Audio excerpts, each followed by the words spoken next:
Hello and welcome to Celestia Astrology. I'm doing things a little bit different this time. I'm recording the astrology and the astro mindfulness for this lunar eclipse separately. So if you're interested in only one, you can just go directly to the recording that you're interested in rather than having to find the astro mindfulness.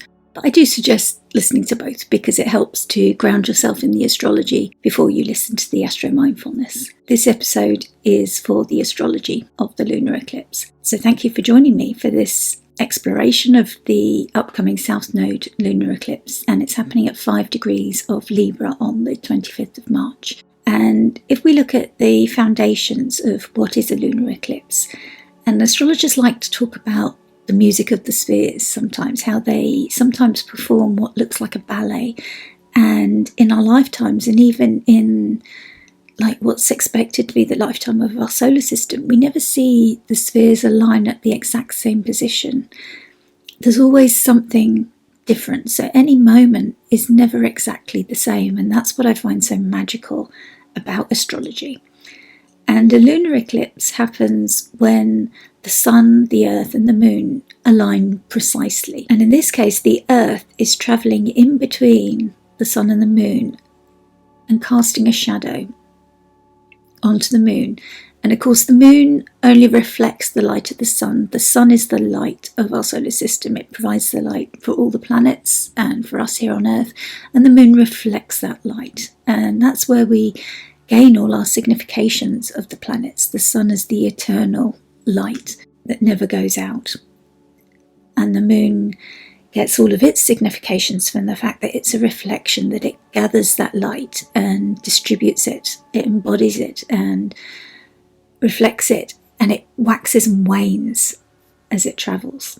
This particular eclipse is called a Penumbral eclipse, which means that it's not a precise alignment. We're going to see about a 95% eclipse, so about 95% of a shadow. And for us symbolically, it represents a significant turning point, a moment where something that's previously been veiled or not completely understood can be illuminated and course corrections can be made. And this is because of the inclusion of the nodes. And the nodes are points of the moon where the path of the moon crosses the ecliptic, and the ecliptic is the path of the sun, which is steady, and the sun moves in a very projected course, whereas the moon moves in a serpentine kind of movement. And the nodes recognize those points where the moon will cross that ecliptic point, the path of the sun, and the south and the north node recognize that ascending and descending point. And we reach an eclipse where the moon and the nodes cross that ecliptic path. And for us symbolically, they can represent endings because of this node. It's a transition point where things can sometimes be seen to be never the same again. You know, one story is ended and another begins. They can represent initiations or a potent energy for a positive transformation. So if we look at this node, and in this eclipse we're looking at the south node because that's the node that's with the moon, and it's a lunar eclipse, so the moon is the one that's drawing our attention. And lunar eclipses always come at the time of a full moon. So the moon is opposite the sun, and that's why the moon is illuminated. And in Vedic astrology, the south node is known as Ketu, the headless serpent. In different types of astrology, there's evolutionary astrology or Vedic astrology and various different forms of astrology that offer different interpretations of what the south node signifies. Generally, it always signifies a decrease, a detachment from worldly matters. It can signify past lives or ingrained habits or unconscious patterns. It can represent a place of comfort where things flow naturally, even if they're not necessarily optimal for our current growth. It can represent a place of escape from worldly matters. And I'll go into the myth of Rahu and Ketu to explain why that is so, and to fully comprehend the south node. And originally, this serpent was a single entity, a celestial being that craved immortality and attempted to deceive the gods by consuming the elixir of life, immortality. But this attempt was thwarted and resulted in dismemberment. And Rahu became known as the head and the north node, representing our future aspirations and unfulfilled desires. A head that was always hungry, the hungry ghost it's sometimes known as, because it has no stomach, so whatever it consumes it's never satisfied. And Ketu, the remaining part, became the south node, symbolising those past experiences and the deep-seated patterns we carry forward. Because it has no head, it can't consume new food, so it's lost in that past. So if we look now at Libra, which is where the moon is, this eclipse is unfolding at 5 degrees of Libra, and Libra is a cardinal air sign. So Libra seeks balance, harmony and fairness. It's ruled by Venus, and Venus signifies this balance and harmony. Particularly in Libra, this is what she's seeking in an airy way, which means like our intellectual abilities, our thoughts and our feelings, and also about the truth. It's about creating win-win situations, our relationships and meaningful connections. And being a cardinal sign, Libra initiates action. So Libra will strive for this equilibrium in relationships and partnerships. And additionally, with this eclipse occurring during spring in the Northern Hemisphere, it carries this tropical quality, emphasising these themes of growth and new beginnings. Now, if we turn now to look at the other planets that are involved in this lunar eclipse, we see the moon that represents our emotions and desires, and the moon with the south node are opposite to the sun, which is always the case on a full moon. And we see the sun is co-present in the same sign in Aries with Mercury, which is the planet of our intellect and communication. So Mercury also has this need to work things out, to bring a logical approach to things, to understand the meaning of things. But we see Mercury at this moment is in the shadow of its upcoming retrograde period, which means that the path that Mercury is currently travelling on, it will be returning to redo. So be aware of that some things that you see happening now, you may be returning to. And also the sun is present with Chiron, and Chiron is known as the wounded healer. Represents our wounds that we actually bring into this world, things that we actually can't heal no matter how hard we try. And they might be recurrent themes in our lives, things that we can maybe help others with, but can't heal in ourselves. But we can work towards that healing. We can improve it for ourselves, even if we can't ever find a complete solution. So this suggests potential emotional challenges arising, but also the opportunity for deeper understanding and conscious healing when we work with the energy of this tension between the planets, between the moon opposite these two signs. The fact that the intellect is involved with this opposition, but the Chiron's here bringing this calming balm and offering us this opportunity to bring deeper healing in, deeper meaning. And we also see at this moment a potential current of beneficence flowing below the surface when we look deeper at the rulers. And the ruler of Libra is Venus, and she's exalted currently in Pisces, which is a great position for her to be in. And she's currently separated from Saturn, who's the exalted ruler of Libra. So that's a great position for both rulers to be in. And they're currently just separating from a conjunction.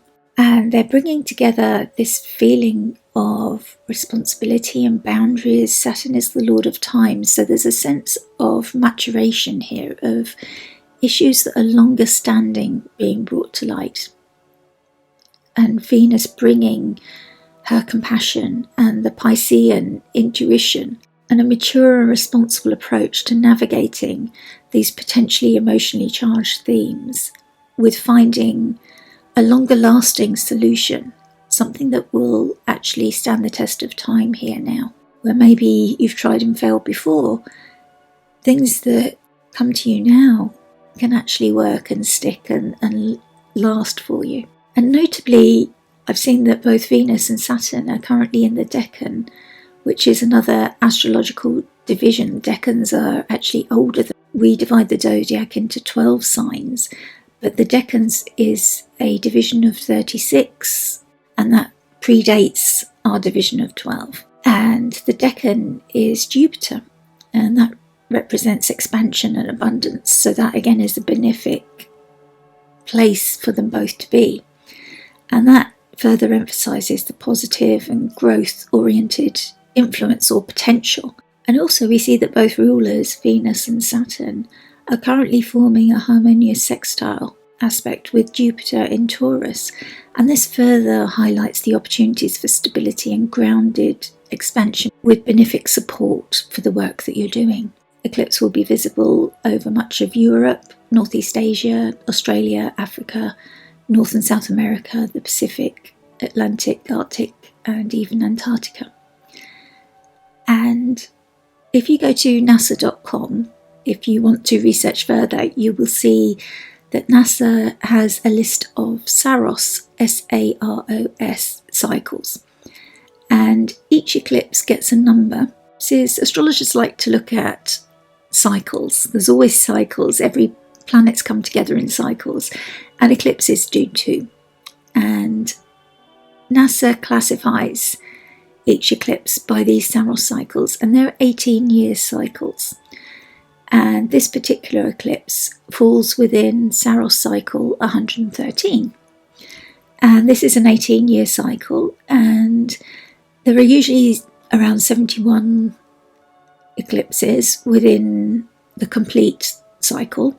This is quite an old cycle, so this is eclipse number 64 out of the 71 expected cycles in this eclipse. And if you want to look back in your own life to see the themes that might have come up before, the last eclipses in this cycle occurred in March 2006, and before that March 1988 and February 1970. And quite often they can coincide with a leader being removed from the world stage. And it's interesting that on the day of recording this, I've just watched Leo Varadkar, the Taoiseach of Ireland, resign from his post.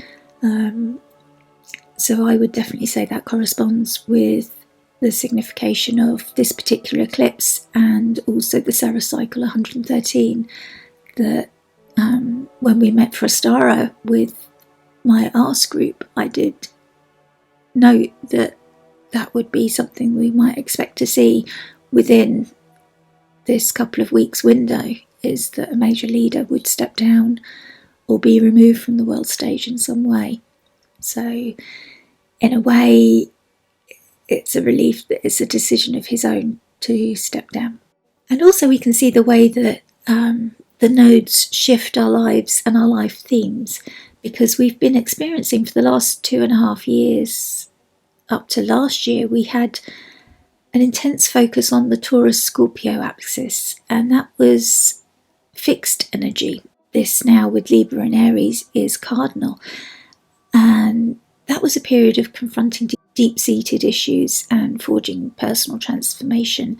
But the fixed signs have a more difficult time because they're more fixed in their energy. They don't like the change, so it's a lot harder to have this shift that eclipses can bring in.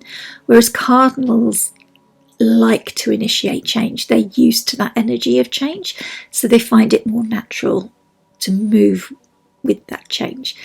So last year, the energy of the Taurus-Scorpio axis began to shift, and we saw the first Libra solar eclipse on October the 14th, the Aries Solar Eclipse on April the 20th. And this solar node lunar eclipse in Libra is a continuation of this story. So it's ushering in a continuation of this theme. Whatever started last year for you on those times is now being developed, the theme. It's not necessarily a brand new story, it's more a development of what's been started then. And it isn't necessarily something you recognise straight away. It can often be tiny seeds that are planted, and while they're planted below the earth, you can't see what it is yet, if that makes sense. It's still growing beneath the earth. It can be tiny events, and it's really helpful to journal around this time, because things that you might not regard as significant right now can become significant even 6 to 12 to 18 months down the line. So I keep a journal every day of everything that's happening, and usually it helps to look back at subsequent eclipses and see what was happening around the time of the previous ones to see how things have linked up and how they've developed. So when we look at how it's tying in, we see Venus ruling from Pisces and Saturn exalted in Pisces, and they're forming a collaboration and a configuration with Jupiter's upcoming activation in Taurus in April when it meets with Uranus. And they're all pointing to this building up of a collaborative effort towards love, devotion, compassion, boundaries and expansion and breakthroughs, with eclipses and retrogrades and the Jupiter-Uranus conjunction coming up. But before we can firmly and fully embrace these liberating energies, we must confront the challenges that are presented by this eclipse. And so I've added a picture from the Wild Way Oracle deck by Nicola Hart, and I'll put her details in the comments. And she's illustrated the decan of Libra 1, which is ruled by Venus. And it's interesting that even in Vedic astrology, it's the same ruler, it's Venus, which strengthens, when you blend the two energies together, it strengthens that energy of Venus. And she's titled this decan, Maybe This, Maybe That. And it shows the difficulty that Libra has in weighing up those options and asking you to carefully consider any situation with diplomacy and tact, because this Libra bat that she's illustrating is a master of mediation. And Nicola talks about the principal concerns being fairness and justice, and encouraging you to apply the same old ideals. The bat reminding you that there may be opposing points of view that you need to consider, and also to consider that you might need to leave your own preconceptions behind in order to reach a resolution, and that injustices can be exposed and judged here. That's an important thing to remember in this place. And so the key words that we've been given for this decan are awareness of injustice and the balance of opposing forces, and also the importance of fairness. So it's worth remembering that, and just this reminder of this image, if you're watching, of this bat upside down, weighing the options very carefully. And that's why the Astro Mindfulness meditation can help, just to lean into that energy and align with that at this time. Because if these situations come up for you where the options do apply and you're tempted to embody the cardinal energy of initiating and going fast and going in very quickly to a decision, remember that in this decan, it is important to weigh up these options, and remember the importance of your own preconceptions maybe being left behind, and maybe listening to all the other points of view as well. So I hope that's helpful in navigating this time, and I wish you well with the energy of the lunar eclipse. And may I remind you that likes and shares and comments are really valuable for a small channel, especially while I'm trying to grow and reach the people that this information may be helpful for. If you're enjoying my work, I'd like to remind you that my books are currently open for astrology readings and for astro coaching. With both of them, we look more closely at your planetary placements and see how I can help you navigate life at the moment. So if you'd like to know more, please contact me through my website, which is shown on the information at the bottom of this recording. Thank you so much.